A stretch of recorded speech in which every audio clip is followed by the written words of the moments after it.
Hi friends, എല്ലാവർക്കും majors ക്രിയേഷൻസിൻ്റെ പുതിയൊരു എപ്പിസോഡിലേക്ക് സ്വാഗതം. നിങ്ങളെല്ലാവരും ആദ്യമായിട്ടാണ് ഈ ചാനൽ കാണുന്നതെങ്കിൽ സബ്സ്ക്രൈബ് ചെയ്യാൻ മറക്കരുതേ. അങ്ങനെ ഇപ്പോൾ ചിപ്പിമോളുടെ അടുത്തിരിക്കുകയാണ് അവന്തിക. അങ്ങനെ ചിപ്പി ഇപ്പോൾ അവന്തികയോട് ചോദിക്കുന്നുണ്ട്, അമ്മേ ഞാനൊരു കാര്യം പറയട്ടെ എന്ന്. എനിക്ക് ബ്ലഡ് തന്നത് ആരാണെന്ന് അറിയുമോ എന്ന് ഇങ്ങനെ ചിപ്പി മോൾ ചോദിക്കുന്നു. ഇല്ല, മോൾക്കറിയോ എന്ന് അവന്തിക ചോദിക്കുമ്പോൾ ചിപ്പി പറയുന്നുണ്ട്, എൻ്റെ ഫ്രണ്ട് ഗൗരിയുടെ അമ്മയാണ് സമൃദ്ധാൻറ്റി എന്നിങ്ങനെ ചിപ്പി പറയുമ്പോൾ, ഓ അഡ്വക്കേറ്റ് ഗോകുൽരാജിൻ്റെ ഭാര്യയാണോ എന്ന് അവന്തിക ചോദിക്കുന്നു.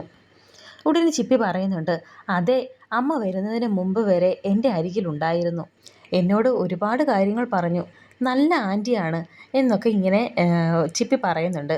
അപ്പോൾ തന്നെ അവന്തിക ചോദിക്കുന്നുണ്ട്, സത്യമാണോ മോൾ പറയുന്നത്? എങ്കിലേ അമ്മ അവരെ വിളിച്ചിട്ട് ഒരു താങ്ക്സ് പറയാം എന്ന് പറയുന്നു. ആൻറ്റി എന്ത് സ്നേഹത്തോടെയാണ് സംസാരിക്കുന്നതെന്ന് അറിയുമോ എന്നൊക്കെ ചിപ്പി ഇങ്ങനെ പറയുന്നുണ്ട്. ഈ സമയം അവന്തികയ്ക്ക് വീണ്ടും ഒരു കോൾ വരുന്നു. വിളിക്കുന്നത് രാജീവായിരുന്നു. ഞാൻ CI രാജീവാണ്. എനിക്ക് വളരെ അത്യാവശ്യമായി നിങ്ങളെ ഒന്ന് കാണണം. നിങ്ങളിപ്പോൾ വീട്ടിലാണോ അതോ ഓഫീസിലാണോ എന്ന് രാജീവ് ഇപ്പോൾ ചോദിക്കുന്നുണ്ട് അവന്തികയോട്. രണ്ടിടത്തുമല്ല, ഞാൻ വേറൊരു പേഴ്സണൽ കാര്യമായി എൻഗേജ്ഡാണ്. ഇന്ന് കാണാൻ സാധിക്കുമെന്ന് തോന്നുന്നില്ല എന്നൊക്കെ ഇങ്ങനെ അവന്തിക പറയുന്നുണ്ട്. അങ്ങനെ പറഞ്ഞാൽ പറ്റില്ല, ഇന്ന് തന്നെ എനിക്ക് നിങ്ങളെ കണ്ടേ പറ്റൂ എന്ന് രാജീവ് വീണ്ടും ഇപ്പോൾ പറയുന്നുണ്ട്. ഞാൻ പറഞ്ഞല്ലോ സാർ, എൻ്റെ മോളുടെ ചില കാര്യങ്ങളൊക്കെ ആയിട്ട് ഞാൻ ഹോസ്പിറ്റലിൽ ആണെന്ന് അവന്തിക ഇങ്ങനെ പറയുമ്പോൾ രാജീവ് പറയുന്നുണ്ട്, ആയിക്കോട്ടെ, ഞാൻ അങ്ങോട്ട് വരാം, എനിക്കൊരു 5 മിനിറ്റ് തന്നാൽ മതി, ബട്ട് അത് ഇന്ന് തന്നെ വേണം എന്നൊക്കെ രാജീവ് ഇങ്ങനെ പറയുമ്പോൾ അവന്തിക പറയുന്നുണ്ട്, നിങ്ങളുടെ പോലീസ് മുറ എൻ്റെ അടുത്ത് എടുക്കരുത്, ഞാൻ ആരാണെന്ന് നിങ്ങൾക്ക് അറിയില്ല എന്ന് പറയുമ്പോൾ രാജീവ് പറയുന്നുണ്ട്, നിങ്ങൾ ആരാണെന്ന് അറിഞ്ഞിട്ട് തന്നെയാണ് ഞാൻ സംസാരിക്കുന്നത്. ഞാൻ നിങ്ങളെ കാണണമെന്ന് പറഞ്ഞത് എൻ്റെ പേഴ്സണൽ ആവശ്യത്തിനൊന്നും അല്ല, ഇതൊരു എൻക്വയറി വിഷയമാണ് എന്നൊക്കെ രാജീവ് പറയുന്നത് കേട്ടപ്പോൾ അവന്തിക പറയുന്നുണ്ട്, എന്ത് എൻക്വയറി എന്ന് ചോദിക്കുമ്പോൾ അത് നേരിട്ട് കാണുമ്പോൾ പറയാം എന്ന് രാജീവ്. ഞാൻ പറഞ്ഞല്ലോ, നമുക്ക് ഇന്നത്തെ ദിവസം കഴിഞ്ഞ് കാണാം എന്നിങ്ങനെ അവന്തിക പറയുമ്പോൾ രാജീവ് വീണ്ടും പറയുന്നുണ്ട്, ഇന്നത്തെ ദിവസം സമയമില്ലെങ്കിൽ നേരെ നിങ്ങളുടെ വീട്ടിലേക്ക് വന്ന് പോലീസ് ജീപ്പിൽ കൊണ്ടുവരേണ്ടി വരും. അത് നിങ്ങൾക്ക് ഒരുപാട് ബുദ്ധിമുട്ടാകും, പിന്നെ കോടതി കയറി ഇറങ്ങേണ്ടി വരും, എന്നെക്കൊണ്ടത് ചെയ്യിപ്പിക്കണോ എന്നൊക്കെ ഇപ്പോൾ രാജീവ് ചോദിക്കുന്നുണ്ട്. ഇത് കേട്ടപ്പോൾ അവന്തിക പറയുന്നുണ്ട്, സാറ് വന്നോളൂ, നമുക്ക് കാണാം, പോലീസിനോടാണ് അവളുടെ പണത്തിൻ്റെ ഹുങ്ക് കാണിക്കുന്നത് എന്നൊക്കെ ഇങ്ങനെ ഫോൺ വെച്ചതിന് ശേഷം രാജീവ് പറയുന്നു. അവന്തി ഇങ്ങനെ ആലോചിച്ച് നിൽക്കുന്നുണ്ട് എന്തായിരിക്കും കാര്യമെന്നുള്ളതൊക്കെ. ശേഷം കാണിക്കുന്നത് അർച്ചന ഇപ്പോൾ വീട്ടിലെത്തിയിരിക്കുകയാണ്. അമ്മ വിളിച്ചു പറഞ്ഞ ആ ഒരു ഫയലാണിപ്പോൾ നോക്കുന്നത്. അതിൽ നിന്നും ഇപ്പോൾ ഒരു പേപ്പർ കിട്ടുന്നുണ്ട് അർച്ചനയ്ക്ക്. അതിൽ സമൃദ്ധയുടെ ബ്ലഡ് ഗ്രൂപ്പ് B പോസിറ്റീവ് എന്നാണ് കിടക്കുന്നത്. പക്ഷേ ഇന്ന് ഹോസ്പിറ്റലിൽ ടെസ്റ്റ് ചെയ്തപ്പോൾ AB പോസിറ്റീവാണ് കണ്ടത്. എൻ്റെ ബ്ലഡ് ഗ്രൂപ്പ് AB പോസിറ്റീവ് ആണല്ലോ, പിന്നെന്താ ഇതിൽ B പോസിറ്റീവ് എന്ന് കാണിക്കുന്നത്? അപ്പോൾ ഇത് എൻ്റേതല്ലേ എന്നൊക്കെ ഇങ്ങനെ അർച്ചന വിചാരിക്കുന്നു. പക്ഷേ ഇതിൽ എഴുതിയിരിക്കുന്നത് സമൃദ്ധ എന്ന് തന്നെയാണല്ലോ, എന്താ ശരിക്കും സംഭവിച്ചത് എന്നൊക്കെ വീണ്ടും ഇങ്ങനെ അർച്ചന ആലോചിക്കുന്നുണ്ട്. ശേഷം ഇപ്പോൾ അവന്തികയാണ് കാണിക്കുന്നത്. അവർ പുറത്തൊരു സ്ഥലത്ത് വെച്ച് ഇപ്പോൾ അവന്തിക രാജീവിനെ കാണുകയാണ്. പോലീസ് യൂണിഫോമിൽ തന്നെയാണ് രാജീവ് എത്തിയിരിക്കുന്നത്. മേഡം പേടിച്ചോ എന്ന് രാജീവ് ചോദിക്കുമ്പോൾ അവന്തിക പറയുന്നുണ്ട്, ഹേയ് എന്നിങ്ങനെ പറയുന്നു. അപ്പോൾ പറയുന്നുണ്ട്, നോക്കണ്ട, ഒറിജിനൽ പോലീസ് തന്നെയാണ്, CI രാജീവ് എന്ന് പറയുമ്പോൾ രാജീവ് ഇങ്ങനെ പറയുമ്പോൾ അവന്തിക ഇങ്ങനെ കൈ കൊടുക്കുന്നുണ്ട്. സാറിനെന്താ പറയാനുള്ളത് എന്ന് അവന്തിക ചോദിക്കുന്നു. അപ്പോൾ രാജീവ് പറയുന്നുണ്ട്, ധൃതി പിടിക്കാതെ ഞാൻ പറയാം, എന്തായാലും മേഡത്തിന് കൂടി ഗുണമുള്ളൊരു കാര്യമാണ് എന്ന് രാജീവ് പറയുമ്പോൾ അവന്തിക ചോദിക്കുന്നുണ്ട്, എനിക്ക് ഗുണമുള്ള കാര്യമോ, എന്താ അത്? അപ്പോൾ രാജീവ് പറയുന്നുണ്ട്, കുറച്ച് ദിവസമായി ഇവിടെ അടുത്തൊരു പാറമടയിൽ പുരാവസ്തു വകുപ്പിൻ്റെ ഒരു അന്വേഷണം നടത്തിയിരുന്നു. പണ്ട് പാറ പൊട്ടിച്ചിരുന്ന സ്ഥലമാണ്. അങ്ങനെ കുഴിച്ച് ചെന്നപ്പോൾ അവർക്ക് ഒരു സാധനം കിട്ടി എന്നൊക്കെ ഇങ്ങനെ രാജീവ് പറയുമ്പോൾ, ഇത് എന്നോട് പറയുന്നത് എന്തിനാ എന്ന് അവന്തിക ഇപ്പോൾ ചോദിക്കുന്നുണ്ട്. ആദ്യം ഞാനും അത് തന്നെയാണ് ചിന്തിച്ചത്, ഇതൊക്കെ സത്യത്തിൽ മേഡത്തിനോട് എന്തിനാണ് പറയുന്നതെന്ന്. ഒടുവിൽ ഞാൻ തീരുമാനിച്ചു, മേഡത്തിനോട് പറഞ്ഞാൽ ഇതിനൊരു തുമ്പ് കിട്ടും എന്ന്. അല്ല, കിട്ടിയ സാധനങ്ങൾ എന്തൊക്കെയാണെന്ന് പറയുമ്പോൾ ചിലപ്പോൾ അത് മേഡത്തിന് മനസ്സിലാകും എന്നൊക്കെ രാജീവ് പറയുമ്പോൾ ഇപ്പോൾ അവന്തിക പറയുന്നുണ്ട്, എന്ത് സാധനമാണ് കിട്ടിയത് എന്ന് ചോദിക്കുമ്പോൾ രാജീവ് പറയുന്നുണ്ട്, അതല്ലേ രസം, ഒരു മനുഷ്യൻ്റെ അസ്ഥികൂടം. രാജീവ് ഇത് പറയുന്നത് കേട്ട് തന്നെ പെട്ടെന്ന് തന്നെ ഇപ്പോൾ അവന്തികയുടെ മുഖം അങ്ങ് മാറുന്നു.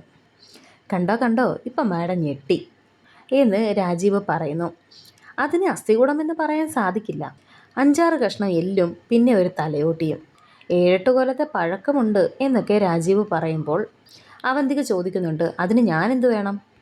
ഉടനെ രാജീവ് പറയുന്നു, പറയാം. കിട്ടിയ സാധനങ്ങൾ വെച്ച് പോലീസിൻ്റെ ഫോറൻസിക് എക്സ്പേർട്സ് കിട്ടിയതൊക്കെ വെച്ച് ആളിൻ്റെ ഒരു രൂപം ഉണ്ടാക്കിയെടുത്തു. അങ്ങനെ ഇപ്പോൾ ആ ഫോട്ടോ കാണിച്ചു കൊടുക്കുകയാണ് രാജീവ്. അങ്ങനെ ഇപ്പോൾ ആ ഫോട്ടോ കണ്ടപ്പോൾ തന്നെ അവന്തിക ഒന്ന് ഞെട്ടുന്നുണ്ട്.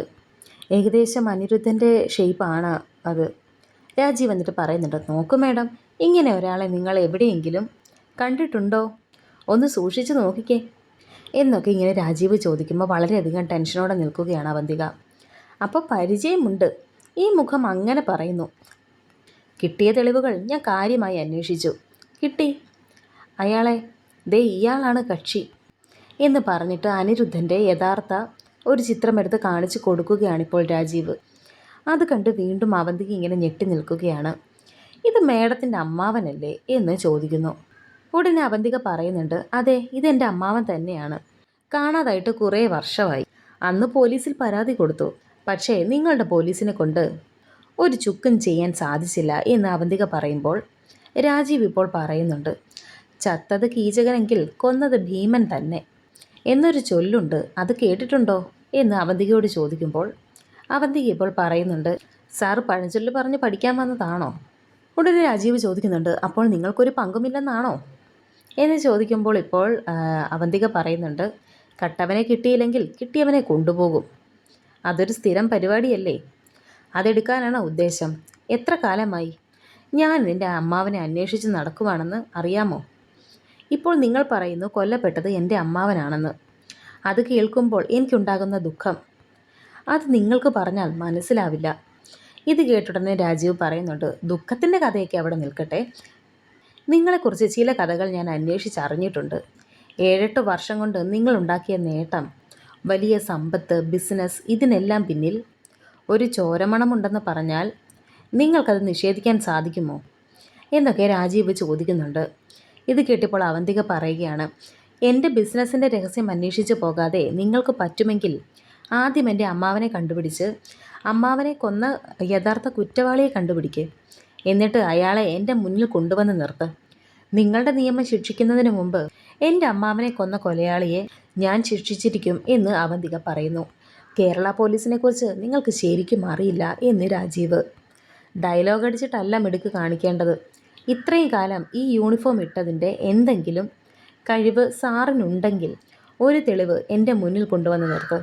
അല്ലാതെ സാറിൻ്റെ യൂണിഫോമിന് മുന്നിൽ പേടിച്ചു നിൽക്കുന്ന പാവങ്ങളെ പോലെ എൻ്റെ മുന്നിൽ പെരുമാറണ്ട. പിന്നെ അധിക കാലം സാറിന് ഈ യൂണിഫോം ഇട്ട് നടക്കാനുള്ള ഭാഗ്യം ഉണ്ടാകില്ലെന്നും പറയുകയാണിപ്പോൾ അവന്തിക. ഇത് കേട്ട് രാജീവ് ചോദിക്കുന്നുണ്ട്, ഭീഷണിയാണോ? എങ്കിൽ നമുക്ക് കാണാം എന്ന് പറയുന്നു. ഉടനെ അവന്തിക പറയുന്നുണ്ട്, സാർ, ഇതുപോലെയുള്ള കൂടിക്കാഴ്ചയ്ക്ക് എനിക്ക് തീരെ താല്പര്യമില്ല. പിന്നെ ഭീഷണി അതെന്നോട് വേണ്ട. ഇത്രയും പറഞ്ഞ് ഇപ്പോൾ അവന്തിക അവിടെ നിന്ന് പോകുന്നു. അങ്ങനെ ശേഷം ഇപ്പോൾ കാണിക്കുന്നത് അവന്തികയുടെ വീട്ടിൽ നിന്നും ഒരു തെളിവ് കിട്ടിയിരിക്കുകയാണ് ഇപ്പോൾ അനഘയ്ക്ക്. അങ്ങനെ ഇപ്പോൾ അനഘ സ്നേഹയും മാതിരയും വിളിച്ചുകൊണ്ട് പോകുന്നു. എന്നിട്ട് പറയുന്നു, ഇങ്ങോട്ട് വന്നേ എന്ന് പറഞ്ഞ് ആ ഫോൺ എടുത്ത് കാണിച്ചു കൊടുക്കുന്നുണ്ട്. അപ്പോൾ ആതിര ചോദിക്കുന്നുണ്ട്, ഈ ഫോൺ കാണാനാണോ ഞങ്ങളെ നിർബന്ധിച്ച് നീ ഇവിടേക്ക് കൂട്ടിക്കൊണ്ട് വന്നത്? ഇത് കേട്ട് അനഘ പറയുന്നുണ്ട്, ഫോൺ കാണിക്കാനല്ല, ഫോണിനകത്തെ കാര്യം കാണിക്കാനാണ് വിളിച്ചുകൊണ്ട് വന്നത്. ഇതിനകത്ത് ഒരു രഹസ്യമുണ്ട്. നമ്മളെല്ലാവരും ആകാംക്ഷയോടെ പരസ്പരം ചോദിച്ചുകൊണ്ടിരുന്നതിൻ്റെ ഉത്തരം എന്ന് അനഘ പറയുമ്പോൾ നീ കാര്യം വ്യക്തമായി പറയ് എന്ന് ആതിര പറയുന്നു. ഇത് കേട്ടപ്പോൾ അനഘ പറയുന്നുണ്ട്, പൂങ്കൊടി എന്ന് പറയുമ്പോൾ പൂങ്കൊടിയോ? കേട്ടിട്ട് ഏതോ ഒരു തമിഴ് പേര് പോലെയുണ്ട് എന്ന് സ്നേഹമാതിരിയും പറയുന്നു. എനിക്കും സംശയമുണ്ട്, ദേ നോക്ക് എന്ന് പറഞ്ഞ് കിട്ടിയ ആ പേപ്പേഴ്സിൻ്റെ ഫോട്ടോസ് എല്ലാം എടുത്ത് കാണിച്ചു കൊടുക്കുകയാണ് അനഘ. അപ്പോൾ എന്താ ഇത് എന്ന് സ്നേഹ ചോദിക്കുന്നു. ഇത് അവന്തിക മേഡം പൂങ്കൊടി എന്ന പെൺകുട്ടിയെ ശ്രീരാമകൃഷ്ണ ഓർഫനേജിൽ നിന്നും ദത്തെടുത്ത ഒരു ഡോക്യുമെൻറ്റ്സ് ആണ് എന്നൊക്കെ അനഘ പറയുമ്പോൾ അത് ശരി, അപ്പോൾ ആ കുഞ്ഞിനെ ദത്തെടുത്തതാണെന്ന് ഉറപ്പായി അല്ലേ എന്ന് ആതിര ചോദിക്കുന്നു. നിൻ്റെ ചേച്ചി ആൾ കൊള്ളാലോ എന്ന് സ്നേഹം പറയുന്നു. എൻ്റെ ചേച്ചി ഇതിനേക്കാൾ മുമ്പേ തന്നെ സ്വന്തം നിലനിൽപ്പിന് വേണ്ടി എന്തും ചെയ്യും, ദാ ഇതൊന്ന് നോക്കിക്കേ എന്ന് പറഞ്ഞ് അനഘ കാണിക്കുന്നു. ഇതെന്താണെന്ന് ചോദിക്കുന്നുണ്ടവർ. ഇതേതോ ഗവൺമെൻറ് ഡോക്യുമെൻറ്റ്സിൻ്റെ ഫോട്ടോ അല്ലേ എന്ന് ചോദിക്കുന്നുണ്ടവർ. ഇത് കേരള സർക്കാരിൻ്റെ ഗസറ്റ് വിജ്ഞാപനമാണ്. ദത്തെടുത്ത പൂങ്കൊടി എന്ന പെൺകുട്ടിയുടെ പേരിൽ ചിപ്പി എന്ന് മാറ്റാനുള്ള ഒരു ഗസറ്റ് എന്നിങ്ങനെ അനഘ പറയുമ്പോൾ, അത് ശരി, ഒരു തമിഴത്തി കൊച്ചിനെ ദത്തെടുത്ത് സ്വന്തം മകളായി വളർത്തുന്നു എന്ന് സ്നേഹ പറയുന്നു. അങ്ങനെ വെറുതെ ഒരു കുഞ്ഞിനെ പോയി നിന്റെ ചേച്ചി ദത്തെടുക്കുമോ എന്ന് ആതിര ചോദിക്കുന്നുണ്ട്. നിന്റെ ചേച്ചി ആയതുകൊണ്ട് എന്തൊക്കെ ചെയ്യുമെന്ന് പറയാൻ സാധിക്കില്ല.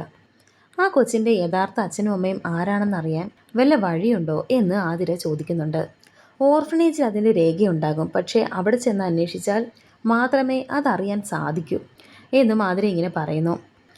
എന്തായാലും ഒരു കാര്യം ഉറപ്പാണ്, എൻ്റെ ചേച്ചി ഒരു കുട്ടിയെ ദത്തെടുക്കാൻ തീരുമാനിച്ചെങ്കിൽ അതിനു പിന്നിൽ ഒരു രഹസ്യമുണ്ടാകും. അങ്ങനെ വെറുതെ ഒരു കുഞ്ഞിനെ അവർ ദത്തെടുക്കില്ല. എന്തായാലും ഇതിനെക്കുറിച്ച് കൂടുതൽ അന്വേഷിക്കണമെന്ന് അവരിങ്ങനെ പറയുന്നുണ്ട്. നിന്റെ ചേച്ചി ഇന്ന് അനുഭവിക്കുന്ന സ്വത്തുക്കൾക്കെല്ലാം ആ കുഞ്ഞ് തന്നെയായിരിക്കും അനന്തരാവകാശി. ആ കുഞ്ഞിൻ്റെ പേരിൽ ഇപ്പോൾ തന്നെ നല്ലൊരു ഭാഗം എഴുതി വെച്ചിട്ടുണ്ടാകും. കുഞ്ഞിൻ്റെ സുരക്ഷ ഉറപ്പുവരുത്താതെ ഒരു ഓർഫനേജുകാരും അഡോപ്റ്റ് ചെയ്യാൻ സമ്മതിക്കില്ല. അതിന് ഈ ശ്രീരാമകൃഷ്ണ ഓർഫനേജ് എവിടെയാണെന്ന് അറിയാമോ എന്നൊക്കെ അവർ ചോദിക്കുന്നുണ്ട്. സ്ഥലം എവിടെയാണെന്ന് കാണില്ല, ആ ഭാഗം ക്ലിയർ ആയിട്ടില്ല. ഇതിനകത്തൊരു നമ്പരുണ്ട്, ഞാനതിൽ വിളിച്ചു നോക്കി, പക്ഷെ കിട്ടുന്നില്ല എന്നും അവർ പറയുന്നുണ്ട്. ഇനി എന്തു ചെയ്യും? ഏത് ഓർഫനേജ് ആണെന്ന് എങ്ങനെ കണ്ടുപിടിക്കും എന്നൊക്കെ സ്നേഹ ചോദിക്കുന്നു. എങ്ങനെയെങ്കിലും ഞാനത് കണ്ടുപിടിക്കും എന്ന് അനഘ പറയുന്നു. പൂങ്കൊടി, എനിക്കറിയണം ആ കുഞ്ഞിൻ്റെ പിന്നിലുള്ള സത്യം എന്താണെന്ന് ഇങ്ങനെ പറയുകയാണ് അനഘ. ശേഷം ഇപ്പോൾ വീണ്ടും അർച്ചനയെ കാണിക്കുന്നുണ്ട്. അർച്ചനയാണെങ്കിൽ സത്യം എന്താണെന്ന് അറിയാത്തത് കൊണ്ട് തന്നെ ആകെ ടെൻഷനിലാണ്. പിന്നെ ആ ഫയലിൽ കണ്ട കാര്യങ്ങളൊക്കെ ഫോട്ടോ എടുത്ത് വെക്കുന്നുണ്ട് അർച്ചന. ശേഷം കാണിക്കുന്നത് ഡോക്ടർ ഇപ്പോൾ അർച്ചനയെ വിളിക്കുന്നുണ്ട്. ബ്ലഡ് ടെസ്റ്റ് ചെയ്യാൻ പറഞ്ഞിട്ട് ബ്ലഡ് ഗ്രൂപ്പിൻ്റെ ബ്ലഡ് റിസൾട്ടുമായിട്ട് വന്നില്ലല്ലോ, എന്ത് പറ്റി എന്നൊക്കെ ഡോക്ടർ ചോദിക്കുമ്പോൾ അർച്ചന പറയുന്നുണ്ട്, ഡോക്ടർ ഞാൻ ആകെ കൺഫ്യൂഷനിലാണ്. ബ്ലഡ് ടെസ്റ്റ് ചെയ്തപ്പോൾ AB പോസിറ്റീവാണ് എൻ്റെ ബ്ലഡ് ഗ്രൂപ്പ് എന്നാണ് സിസ്റ്റർ എന്നോട് പറഞ്ഞത്. അവിടെ ഒരു കുട്ടിക്ക് AB പോസിറ്റീവ് ബ്ലഡ് ആവശ്യമായിട്ട് വന്നു. അങ്ങനെ അവിടെ ഉണ്ടായ കാര്യങ്ങളൊക്കെ ഇപ്പോൾ ഡോക്ടറോട് പറയുകയാണ് അർച്ചന. ഇത് കേട്ടിപ്പോൾ ഡോക്ടർ പറയുന്നുണ്ട്, വെരി ഗുഡ്, ഒരു ജീവൻ രക്ഷിക്കാൻ ബ്ലഡ് കൊടുക്കുന്നത് നല്ലൊരു കാര്യമാണ്. അർച്ചന ഇപ്പോൾ പറയുന്നുണ്ട്, അതല്ല ഡോക്ടർ, എൻ്റെ പഴയ ട്രീറ്റ്മെൻറ്റ് ഫയലുകളെല്ലാം ഞാൻ ഒന്നുകൂടി പരിശോധിച്ച് നോക്കി. അതിലെൻ്റെ ബ്ലഡ് ഗ്രൂപ്പ് രേഖപ്പെടുത്തിയിരിക്കുന്നത് B പോസിറ്റീവ് എന്നാണ്. ഇതെങ്ങനെ ശരിയാകും ഡോക്ടർ? എൻ്റെ ബ്ലഡ് ഗ്രൂപ്പ് B പോസിറ്റീവ് ആണെങ്കിൽ ഇന്ന് അവിടെ പരിശോധിച്ചപ്പോൾ അതെങ്ങനെ AB പോസിറ്റീവ് ആയത് എന്നൊക്കെ ചോദിക്കുമ്പോൾ അങ്ങനെ സംഭവിക്കാൻ വഴിയില്ലല്ലോ എന്ന് ഡോക്ടർ പറയുന്നുണ്ട്. അപ്പോൾ അർച്ചന പറയുന്നുണ്ട്, ആ കുട്ടിക്ക് ബ്ലഡ് കൊടുത്തതോടെ ഒരു കാര്യം എനിക്ക് ഉറപ്പായി, AB പോസിറ്റീവ് തന്നെയാണ് എൻ്റെ ബ്ലഡ് ഗ്രൂപ്പ്. പക്ഷേ പഴയ ഫയലിൽ B പോസിറ്റീവ് എങ്ങനെയാണ് വന്നത്? എനിക്കൊന്നും മനസ്സിലാകുന്നില്ല ഡോക്ടർ. അർച്ചന ഇങ്ങനെയൊക്കെ ചോദിക്കുന്നത് കേട്ടിപ്പോൾ ഡോക്ടർ പറയുന്നുണ്ട്, കൺഫ്യൂഷൻ വേണ്ട, ചിലപ്പോഴൊക്കെ ഇങ്ങനെയുള്ള തെറ്റുകൾ ലാബിൽ സംഭവിക്കാറുണ്ട്. പഴയ ലാബ് ടെക്നീഷ്യൻ്റെ പിഴവായിരിക്കും. അതിനെപ്പറ്റി നമുക്ക് വിശദമായിട്ട് അന്വേഷിക്കാം എന്ന് ഡോക്ടർ പറയുന്നു. ഡോക്ടർ, ഞാൻ പറയുന്നത് വിശദമായി ഒന്ന് കേൾക്ക്, എൻ്റെ ഉള്ളിൽ ഒരുപാട് സംശയങ്ങളുണ്ടെന്ന് അർച്ചന ഇപ്പോൾ ഡോക്ടറോട് പറയുന്നു. സമൃദ്ധിയുടെ എല്ലാ പ്രശ്നങ്ങളും നമുക്ക് മാറ്റാം, ധൈര്യമായിട്ടിരിക്കുക, എനിക്കിപ്പോൾ കുറച്ച് തിരക്കുണ്ട്, ഞാൻ പിന്നീട് വിളിക്കാം എന്ന് പറഞ്ഞ് ഡോക്ടർ ഇപ്പോൾ ഫോൺ വയ്ക്കുകയാണ്. അങ്ങനെ ടെൻഷനോടെ തന്നെ വീണ്ടും ആ ഫയലുകളൊക്കെ പരിശോധിക്കുകയാണ് അർച്ചന. അപ്പോൾ ആ സമയം ശിശിര അവിടേക്ക് എത്തിയിരിക്കുന്നു. അർച്ചനയെ ശിശിര കാണുന്നുണ്ട്. എന്താ ഇത് എന്ന് ശിശിര ചോദിക്കുമ്പോൾ ഒരു ഞെട്ടലോടെ അർച്ചന ഇങ്ങനെ ശിശിരയെ നോക്കുകയാണ്. വരാനിരിക്കുന്ന പുതിയ എപ്പിസോഡുകളുമായി വീണ്ടും കാണാം. Thank you for watching.